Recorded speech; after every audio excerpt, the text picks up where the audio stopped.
اللہ رب العزت کے بے پناہ فضل و کرم اور حضور نبی رحمت جانے تو عالم صلی اللہ علیہ وآلہ وسلم کی نالہ پاک کے تصور سے حضور علیہ السلام کے میلاد کی محفل میں ہم سب حاضر ہیں۔ دعا ہے رب کریم ہمارا حاضر ہونا اپنی بارگاہ میں قبول و منظور فرمائے گا۔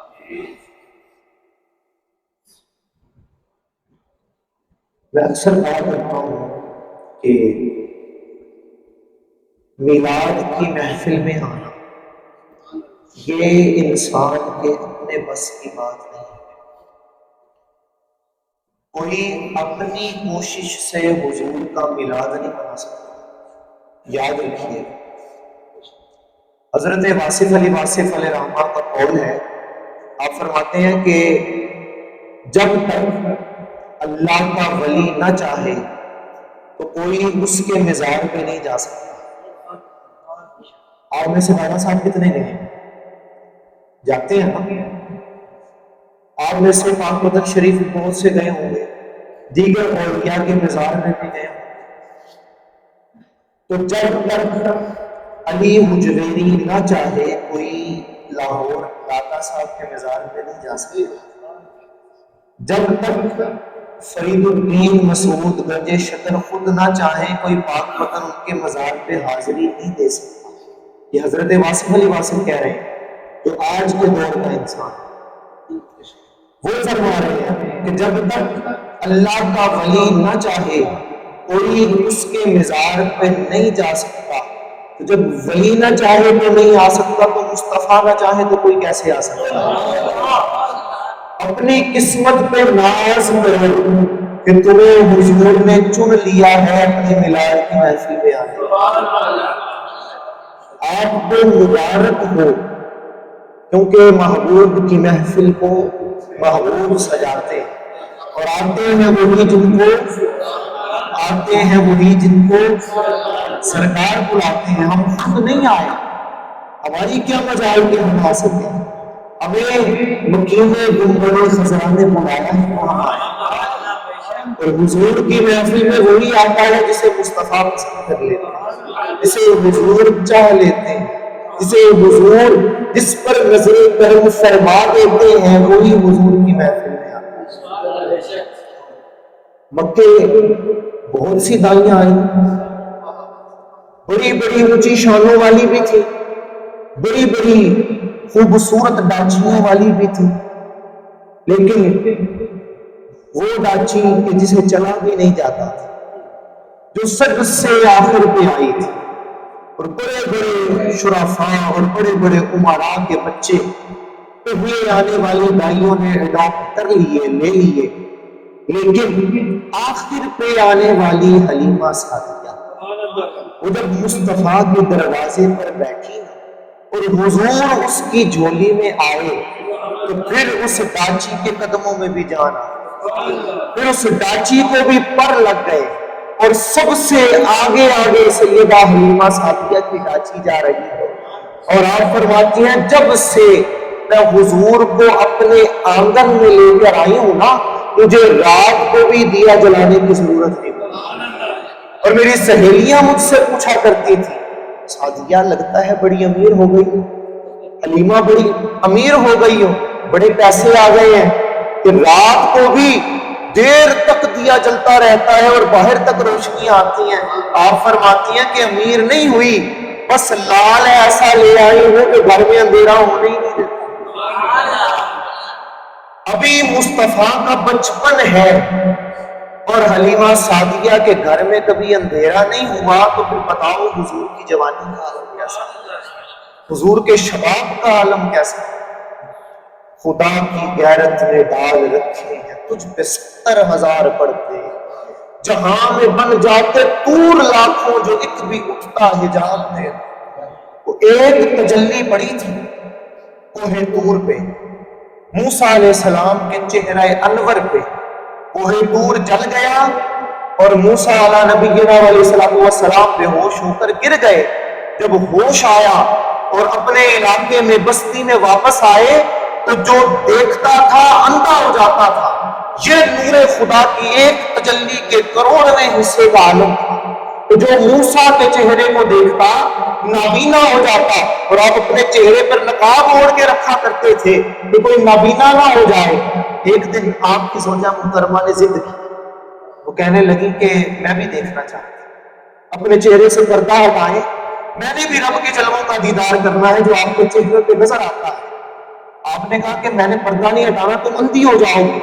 ضد کی، آپ نے وعدہ لیا، کہا کہ وعدہ کرو ایک آنکھ پر ہاتھ رکھو گی، ایک آنکھ سے دیکھو، ایک آنکھ سے دیکھو گی، دوسری آنکھ سے نہیں دیکھو۔ وعدہ کر لیا، ہاتھ رکھا ایک آنکھ پہ، آپ نے پردہ ہٹایا، آپ کی زوجہ نے جو ہی جلوہ خدا کو دیکھا دوسرا ہاتھ فوراً ہٹا لیا اور دونوں آنکھیں چلی گئی۔ آپ نے کہا اللہ کی بندی دوسرا ہاتھ کیوں ہٹایا؟ آپ فرمانے لگی کہ اے اللہ کے نبی، عرض کرنے لگی اے موسیٰ، خدا کے جلووں میں مزہ ہی اتنا تھا کہ میرا ہاتھ خود بخود ہٹ گیا۔ یہ ایک تجلی کے کروڑویں حصے کا عالم ہے کہ موسیٰ علیہ السلام کی زوجہ نے دونوں ہاتھ ہٹا کر دونوں آنکھوں سے دیکھا، نابینا ہو گئی۔ ایک تجلی کا کروڑواں حصہ، اور جس محمد نے دونوں آنکھوں سے، سر کی آنکھوں سے خدا کو دیکھا ہو، اس کی اس کا کیسا ہو؟ جس یار نے سر کی آنکھوں سے مولا کا دیدار کر لیا، پھر مولا نے بھی معراج سے ایسے نہیں بھیجا، 70,000 پردوں کے اندر اس نے مصطفیٰ کو چھپا کر بھیجا۔ یہی سائم چشتی فرما رہے ہیں کہ اگر ایک بھی اس نے مصطفیٰ کا حجاب اٹھ جاتا تو یہ دنیا ساری جل کے راکھ ہو جاتی۔ خدا کی غیرت نے ڈال رکھے ہیں تجھ پہ 70,000 پردے، جہاں میں بن جاتے پور لاکھوں جو ایک بھی اٹھتا حجاب تیرا۔ یہ بچپن کا نور ہے۔ اور سیدہ آمینہ حضور کی والدہ محترمہ آپ فرماتی ہیں کہ جس وقت میں نے اپنے اس شہزادے کو جنم دیا، حضور میرے بدن اقدس سے جلوہ افروز ہوئے۔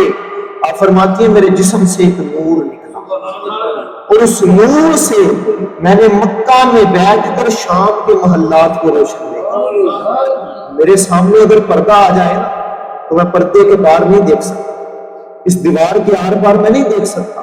اب مکہ سے شام تک کا فاصلہ دیکھیں، نہ جانے کتنی دیواریں ہیں، کتنے گھر ہیں، کتنی رکاوٹیں ہیں۔ ابھی مصطفیٰ کی پیدائش ہو رہی ہے اور نور ایسا ہے کہ حضور کی والدہ مکہ میں بیٹھ کر شام کے محلات کو دیکھ رہی ہے۔ یارو اگر مصطفیٰ کی پیدائش کے نور کا عالم یہ ہے تو محبوب کے شباب کا عالم کیا، حضور کی جوانی کا عالم کیا، اور اس حسن کا عالم کیا ہوگا۔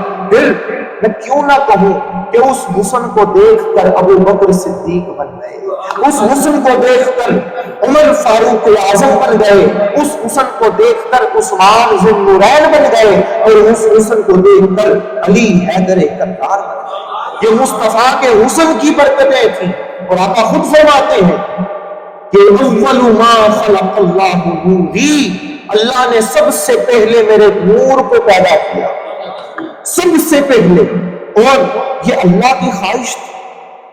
اب یہاں پر ایک بڑا ہی پیارا نکتہ ہے، یہ اللہ کی خواہش تھی کہ میں اپنا محبوب اس کے نور کو پیدا کروں۔ نہ جانے کتنے سال تک مولا نے اس چیز کا ارادہ کیے رکھا، اور پھر کتنے سال تک نور مصطفیٰ کو بنانے کے بعد مولا خود دیکھتا رہا، خود دیکھتا رہا نور مصطفیٰ کو۔ پھر اس نور مصطفیٰ سے مولا نے سارے جہان کو روشن کر دیا اور بتلا دیا اے لوگوں کسی وہم و گمان میں نہ رہنا، آج یہ دنیا جو دلہن کی طرح سجی ہوئی ہے نا، یہ صدقہ ہے میرے محبوب کی ولادت، یہ صدقہ ہے مصطفیٰ کی آمد کا۔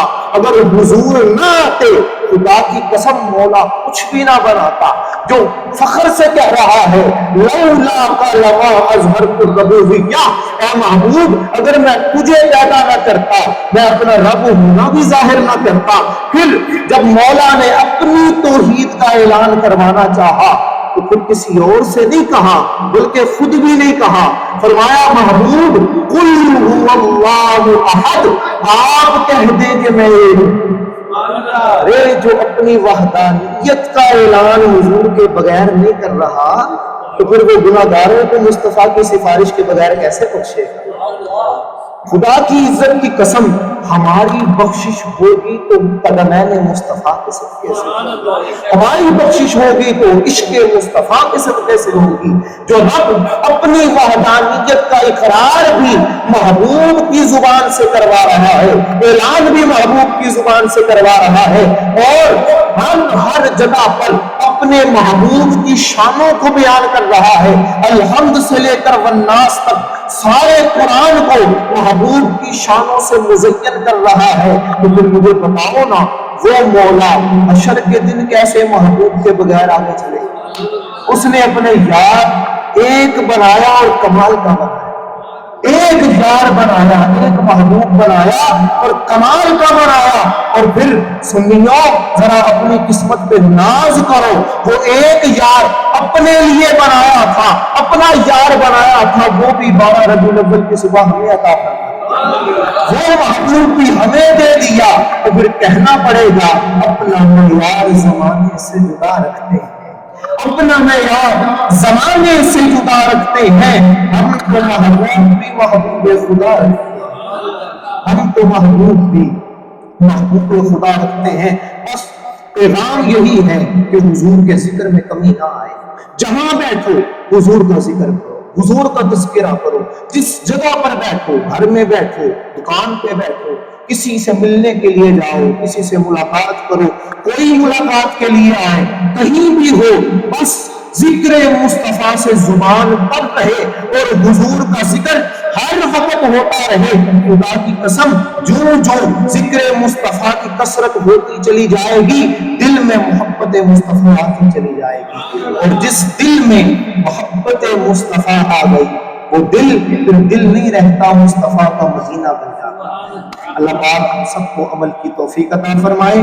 اب کچھ دیر کے لیے محفل ذکر ہوگی اور اس کے بعد انشاءاللہ اپنی آگے محفل کی جانب